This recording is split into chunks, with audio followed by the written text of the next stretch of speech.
Hello students, in this lecture video I'll be giving you a brief up of the chapter how do organisms reproduce. So what are the basic concepts you need to take into consideration? First is what is reproduction? It is producing of any organism of one's own kind for the survival of a particular species. Now it can be of two types, asexual reproduction and sexual reproduction. Asexual requires or involves only one parent, whereas sexual reproduction requires two parents. Asexual reproduction doesn't require any formation of reproductive cells, but in sexual reproduction, reproductive cells are used. Then, if we talk about differences in the genes or the variations, that is less in case of asexual reproduction, but more in case of sexual reproduction. So let us look at the asexual reproduction first of all. It can be categorized into different categories over here. You can see, firstly starting with fission. Fission means splitting of the cells. It can be into two, binary, or into many cells, multiple. So in binary fission, nucleus will divide, then the cytoplasm will divide, and then two daughter cells are formed like in amoeba. Then in multiple fission, nucleus will divide repeatedly, but the cytoplasm will divide later on. So that will give rise to a multinucleate structure like in Plasmodium. Let us then see what is fragmentation. Fragmentation means breaking off any organism to produce a new individual from a fragment like in Spirogyra. In regeneration, the organism actually is broken into very small pieces. Then from those pieces it can grow the whole organism like in Planaria. Budding. From the term bud means small bud will develop at one part, and from there the whole new individual can be formed like in yeast and hydra. Then let us come to vegetative propagation. Vegetative means that the asexual portions like the root, stem, leaves, these can be used to propagate the whole individual. It can be natural or artificial.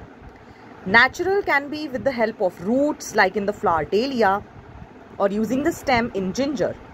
Using the leaves in Bryophyllum. At the tip of the leaves there are small notches from where the buds will arise, and if those fall on the soil, the complete Bryophyllum can be obtained. Then there also can be artificial vegetative propagation, means artificially how we can use it for ornamental purposes, like cutting. If you want to grow rose of any variety, you can get a stem cutting.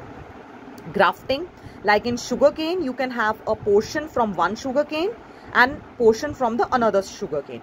So stalk is the basic part of the sugarcane. Scion will be the different part from the different sugarcane. Even in mangoes it can be done.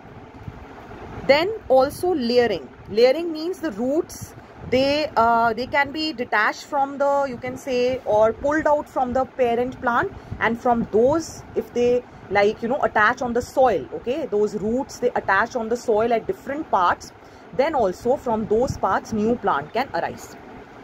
Next is spore formation, like in Rhizopus, which is a fungus. They will have a spore, many spores actually inside a bag like structure called as sporangium, and those spores will give rise to a new individual. Next, let us come to sexual reproduction. In sexual reproduction, first of all, let us understand how it is happening in a flowering plant. A flower can have both male and female reproductive organs, so it will be bisexual. If it has only male or only female flowers on the plant, then it is unisexual. Now let us come to the parts of a flower. Sepals are the green leafy parts. Petals are the colorful parts. Stamen is the male reproductive organ, which constitutes of a filament like this, and bilobed anther. Then coming to pistil, it consists of stigma, a style, and ovary. Talking about humans, when we talk in humans, that is a different process where the fertilization of male and female gamete will happen. In case of plants and humans, if we compare, what is the common thing? That is fertilization. Fertilization, that is fusion of male and female gamete, will happen in both, whether it is flowering plant or in humans. Now let us see, fertilization is fusion of the gametes. What is pollination? These anthers, they contain some powdery substances which form male gamete in plants, which is pollen. This pollen will come and reach on the stigma of the flower. So this process of transfer of pollen to the stigma is the pollination. Now what is self-pollination? Self means it is a bisexual flower. So the flower can, use its own pollen for the pollination. But what about unisexual flowers? They will take the pollen from different flower. Okay, that is cross-pollination. So the ovules which are present in the ovary will form the seeds, and this ovary is going to form the fruit. Let us come to sexual reproduction in humans. Puberty is the age at which the gametes are produced, or you can say the egg and sperm is produced in females and males respectively.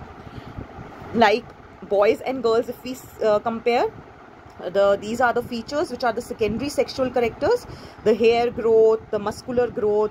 That is how the different changes happen during this age. Now when we talk about the human reproductive system, in human reproductive system, the male reproductive system is constituting the primary, the reproductive organ is the testes, and in females it is the ovaries. From testes, vas deferens they arise, and from ovaries fallopian tube arise.